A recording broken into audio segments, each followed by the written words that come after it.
Pertanyaan saya, berarti ketika Nabi Muhammad bin Abdullah SAW menjadi seorang Nabi dan Rasul, itu sudah ketemu Natalan atau belum?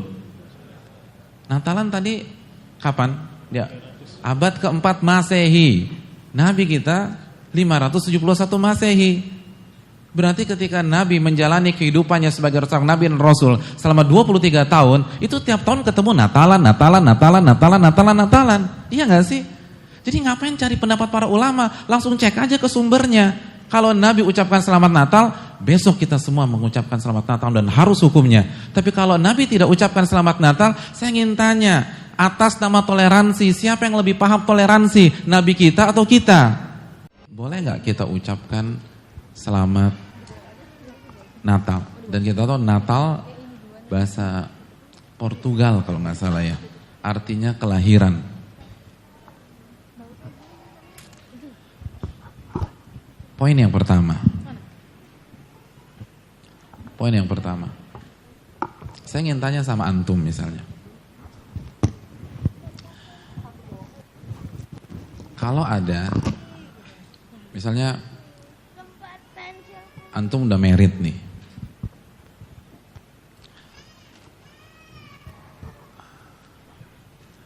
antum nikah tanggal 1 Juli.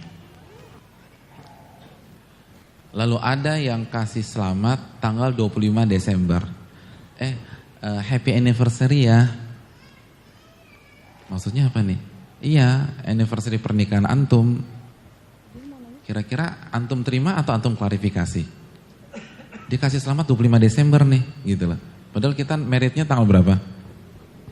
Tanggal 1, kita akan mengatakan, mohon maaf mbak atau pak, saya nikah tanggal 1 Juli, bukan tanggal 25 Desember, kan gitu ya.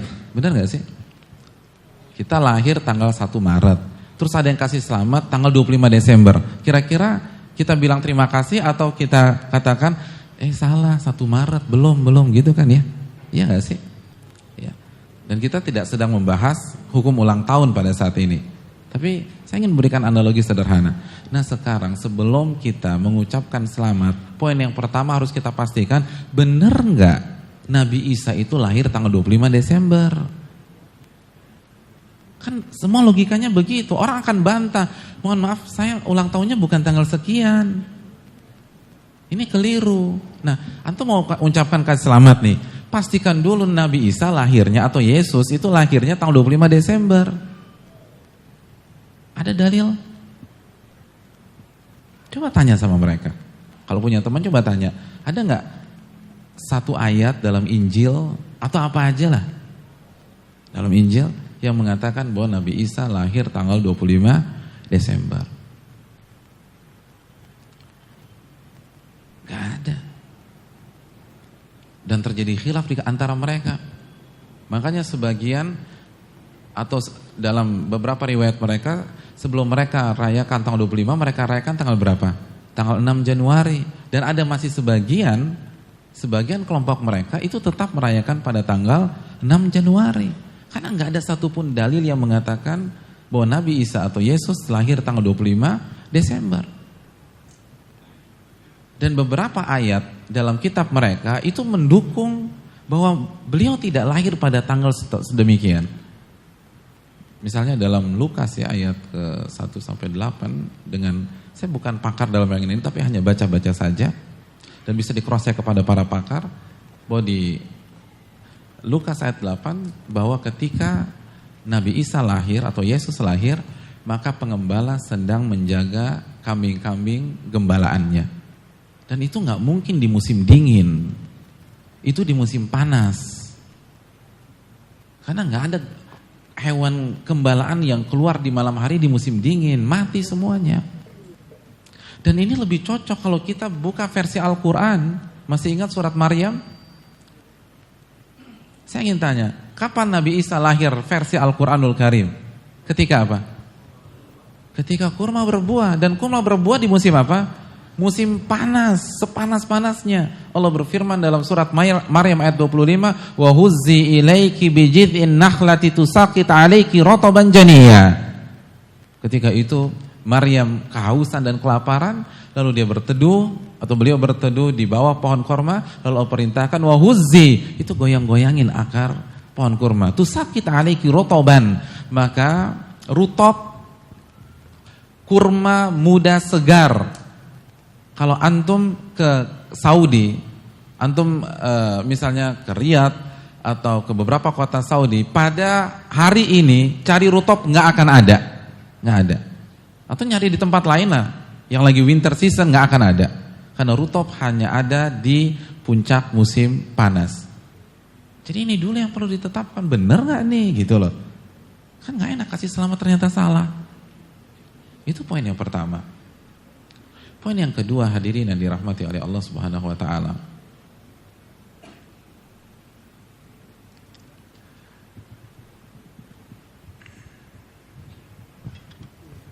Ustaz, apa Ustaz nih? Belum, Belum Ustaz. Nanti. Belum selesai? Belum. Siap. Mau ditutup ya kajiannya?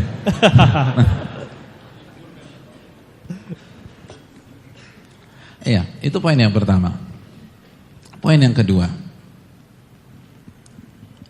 Anggap saja benar beliau lahir tanggal 25. Dan tadi kita jelaskan, ini bertentangan dengan akidah yang dijelaskan oleh Allah dalam surat Maryam ayat 25. Jadi dari tanggalannya ini udah gak sesuai dengan keyakinan kita. Karena kita meyakini apa yang dikatakan Al-Quran itu benar apa keliru? Benar. Dzalikal kitabu la raiba fihi hudal lil muttaqin. Apa yang ada di kitab ini gak ada keraguan sama sekali. Dan Allah katakan ketika kurma berbuah, walaupun Allah tidak sebut tanggal.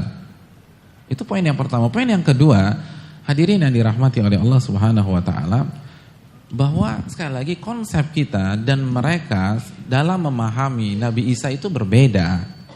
Berbeda. Mereka meyakini dengan konsep Trinitas, sedangkan kita Qul huwallahu ahad, Allahus samad, lam yalid walam yulad, tidak melahirkan dan tidak dilahirkan. Walam yakul lahu kufuwan ahad. Dan tidak ada yang serupa dengan Allah. Maka ini yang perlu kita camkan. Kita meyakini bahwa hal tersebut atau perayaan nanti sebuah kesyirikan. Karena membuat Allah menjadi tiga menjadi satu. Bagaimana mungkin orang yang meyakini lam yalid walam yulad bisa nyaman dengan mengucapkan hal tersebut. Itu poin yang kedua. Poin yang ketiga, hadirin yang dirahmati oleh Allah Subhanahu wa taala. Toleransi dalam Islam itu harga mati, jelas. Allah berfirman dalam surat Al-Mumtahanah ayat 8, La yanhakumullahu 'anil ladzina lam yuqatilukum fid din wa lam yukhrijukum min diyarikum an tabarruhum wa tuqsitu ilaihim. Innallaha yuhibbul muqsitin. Allah tidak pernah melarang kalian berbuat baik kepada orang-orang kafir yang tidak memerangi kalian dan tidak mengusir kalian.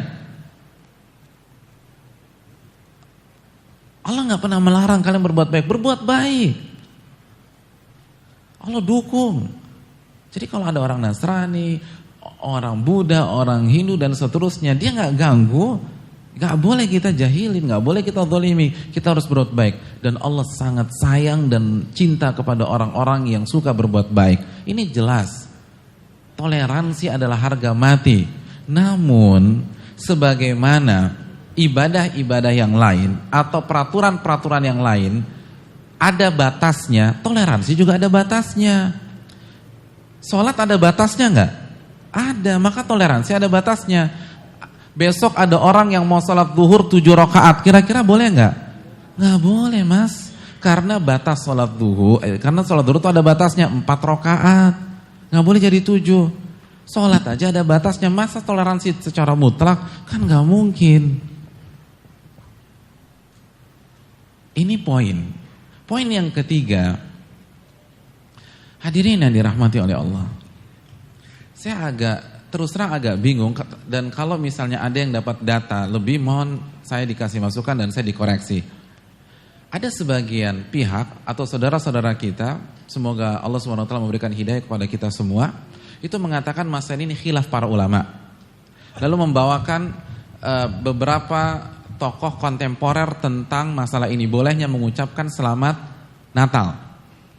Jadi ada sebagian pihak, semoga Allah memberikan hidayah kepada kita dan kepada mereka, dan memberikan petunjuk bagi yang keliru dalam masalah ini, mungkin kita atau mereka, menukilkan satu dua tokoh di era kontemporer yang membolehkan, dan mereka minoritas, cuma satu atau dua atau tiga minoritas, lalu mengatakan ini masalah khilaf, dan masalah khilaf harus toleransi. Masalah khilaf harus toleransi. Hadirin yang dirahmati oleh Allah Subhanahu wa taala. Perlu kita camkan, bicara masalah khilaf bicara tentang ilmu usul fikih. Dan ada kaidah dalam ilmu usul fikih, laisa kullu khilafin jaa mu'tabara illa khilafun lahu hadzun minan nadhari. Tidak setiap khilaf itu ditoleransi. Tidak setiap khilaf itu dianggap. Khilaf itu perbedaan ya. Tidak setiap khilaf itu toleransi atau perbedaan. Toleransi atau dianggap. Hanya khilaf yang punya data yang kuat. Dan ini konsep bisa dicek dalam kitab Ar-Risalah, Imam Syafi'i, bukan saya, Imam Syafi'i dalam kitab Risalah mengatakan perbedaan itu ada dua. Ada yang harus disikapi dengan tegas, ada yang dibuka ranah toleransi. Dan ini konsep kita di dunia, di kehidupan. Dalam kehidupan kita sudah terima tuh bahwa tidak setiap perbedaan itu disikapi dengan tegas. Tapi tidak setiap perbedaan toleransi, benar gak sih? Antum dalam hidup antum, di keluarga, di kantor, konsepnya begitu gak? Saya akan berikan analogi sederhana. Apabila ada keluarga nih, ada satu keluarga makan malam di restoran Padang. Makan malam di restoran Padang. Lalu sang ayah pesan kepala kakap. Si ibu pesan rendang. Lalu si anak pesan tunjang. Terus ayahnya marah. Papa gak terima. Ini perpecahan di antara kita. Harusnya kalau papa kepala ikan kakap, semua kepala ikan kakap dong. Ini perbedaan, ini gak boleh. Kira-kira apa kata anaknya? Ya papa lebay, ini kan begitu. Ini toleransi pak. Papa sukanya kepala ikan kakap, saya sukanya tunjang. Ini perbedaan yang harus ditoleransikan. Kan gitu ya. Tapi kan gak setiap perbedaan seperti ini. Contoh, ada seorang suami yang istrinya selingkuh. Dan selingkuhannya vulgar. Pas pulang abis kencan ngedate di mana, dianterin ke rumah sambil dipeluk, terus cipika-cipiki sebelum tuh istri masuk rumah. Kira-kira suaminya marah gak? Ngelihat istrinya digituin, suaminya marah gak? Marah. Suaminya bilang, mama itu gak boleh, bertakwalah kepada Allah, ini haram. Papa, itu kan menurut papa, menurut mama boleh. Marilah kita saling menghormati. Sesama umat Islam toleransi. Kira-kira benar gak sih? Kan enggak. Hadirin, kaedah dalam agama kita itu kaedah kehidupan. Makanya sebagaimana dalam kasus di atas demikian, dalam dunia fikih, dalam dunia akidah pun juga demikian. Dan ilmu ini teori dalam ilmu usul fikih bisa dicek dalam kitab Ar-Risalah Imam Syafi'i. Lalu Ibnu Abdul Bar juga mengatakan dalam Jami' Bainal Ilmi wa Fadli. Lalu dijelaskan Ibnu Qayyim dalam I'lamul Muwaqqi'in dan para ulama-ulama yang lain. Nah, sekarang apakah benar ini masalah perbedaan? Apalagi yang dibawa perkataan sebagian tokoh kontemporer. Hadirin, harusnya kan masalah ini simpel ya. Saya ingin tanya, mengucapkan selamat Natal ini masalah kontemporer atau masalah klasik? Sekali lagi saya tanya, mengucapkan selamat Natal, dan ini inti dari jawaban saya. Kalau tadi pembukaan, ini intinya. Masalah mengucapkan selamat Natal, ini masalah kontemporer atau masalah klasik? Saya ingin tanya, kapan pertama kali Natal itu diselenggarakan? Nanti antum cek ya. Ada khilaf. Ada yang bilang 336 Masehi dan seterusnya. Tapi secara umum sepakat tanggal 4 abad 4 Masehi. 300-an lah, 300-an Masehi. Mereka menyelenggarakan peringatan Natal. Saya ingin tanya, Nabi kita lahir di tahun berapa Masehi? 571 Masehi. Ingat, Nabi lahir 571 Masehi. Pertanyaan saya, berarti ketika Nabi Muhammad bin Abdullah SAW menjadi seorang Nabi dan Rasul, itu sudah ketemu Natalan atau belum? Natalan tadi kapan? Ya, abad keempat Masehi. Nabi kita 571 Masehi. Berarti ketika Nabi menjalani kehidupannya sebagai seorang Nabi dan Rasul selama 23 tahun, itu tiap tahun ketemu Natalan. Iya gak sih? Jadi ngapain cari pendapat para ulama? Langsung cek aja ke sumbernya. Kalau Nabi ucapkan selamat Natal, besok kita semua mengucapkan selamat Natal dan harus hukumnya. Tapi kalau Nabi tidak ucapkan selamat Natal, saya ingin tanya, atas nama toleransi, siapa yang lebih paham toleransi? Nabi kita atau kita? Simpel aja. Kenapa dipersulit sih sampai buka-buka buku-buku? Ini kan bukan masalah kontemporer. Kalau masalah kontemporer memang ribet. Tapi ini masa klasik. Ini udah ada pada zaman Nabi SAW. Jadi langsung aja cek ke sumbernya. Kan Allah katakan, laqad kana lakum fi Rasulillah uswatun hasanah. Telah ada dalam diri Rasul suri tauladan yang baik untuk kalian. Langsung cek ke nabinya. Fa inna astaqal hadits kitabullah wa khairul hadi hadyun Nabi Muhammad sallallahu alaihi wasallam. Nabi mengatakan sebenar-benar ucapan adalah firman Allah dan sebaik-baik petunjuk, dan salah satunya petunjuk dalam masalah toleransi adalah petunjuk Nabi sallallahu alaihi wasallam. Cek, kalau Nabi mengucapkan selamat, lusa kita ucapkan selamat. Simpel aja kan, enggak, kita bukan cari menang-menangan. Kita enggak ingin menjatuhkan siapapun, tapi kita sedang bicara kebenaran. Semua orang yang mengatakan hendaknya kita mengucapkan selamat Natal berbicara tentang toleransi. Kalau mereka kasih ucapan selamat ketika Idul Fitri, maka kita hendaknya membalas. Pakai ayat wa idza huyitum bi tahiyatin fahayu bi ahsana minha aw rudduha. Jika kalian diberikan ucapan selamat, balas dengan yang lebih baik. Saya ingin tanya, yang paling paham ayat ini kita atau nabi kita? Ya udah, simpel aja.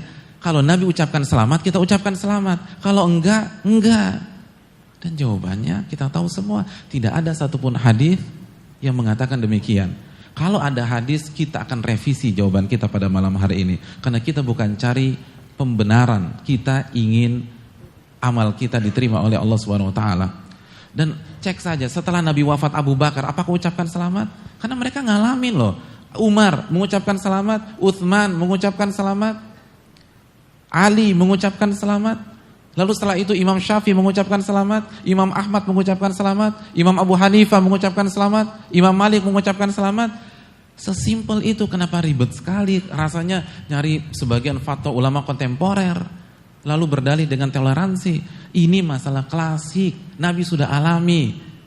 Makanya Nabi tulis surat kepada Heraklius, raja Romawi yang beragama Nasrani. Ethiopia yang dipimpin oleh Najasyi itu Nasrani, Najasyi Muslim. Nabi nggak pernah mengatakan kepada Najasyi, ucapkan selamat kepada kaummu.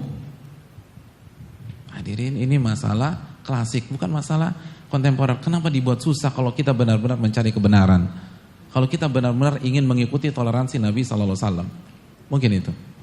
Tapi Ustaz, ada sebagian Ustaz ya, mereka berdalil nih, mereka pakai dalil surat Maryam ayat 33 gitu. Jadi kan di situ artinya kira-kira keselamatan ketika aku dilahirkan, ketika aku di mana aku wafat, dan ketika aku dibangkitkan. Itu jadi jadi dalil mereka untuk sebagian mereka untuk mengucapkan selamat, Ustaz.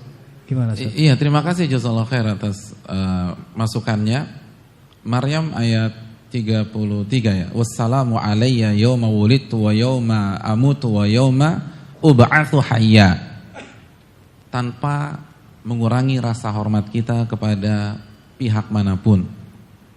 Tapi pertanyaan saya simpel, yang lebih paham ayat ini Nabi kita atau umatnya? Itu jawabannya. Yang paling mengerti tafsir ayat ini Nabi kita atau umatnya? Siapapun dia, tanpa kita ingin mengurangi rasa hormat kita kepada beliau-beliau tersebut, Nabi paling tahu. Kalau ini adalah ayat untuk mengucapkan selamat, yang pertama kali meng-SMS, yang WA, BBM dan seterusnya, atau pasang status, itu Nabi kita SAW. Kan sesimpel itu. Ini bukan masalah kontemporer, ini masalah klasik. Masalah klasik. Kenapa dipersulit? Kalau kita benar-benar jujur, ikhlas, kenapa dipersulit? Ulama mengatakan, kalau Anda benar-benar jujur semua mudah. Yang bikin kita ribet itu karena kita punya kepentingan. Dan semoga itu nggak terjadi di tengah-tengah umat Islam. Dan kita berhusnuzon kepada semua pihak. Tapi kita ingin katakan, ini masalah klasik, bukan masalah kontemporer. Nabi yang pertama kali mengalami dan tidak pernah ada turun wahyu dan malaikat Jibril ingatkan untuk memberikan selamat kepada Heraklius, kepada orang-orang di Ethiopia dan orang Nasrani yang berada di lingkungan Nabi kita SAW. Mungkin itu.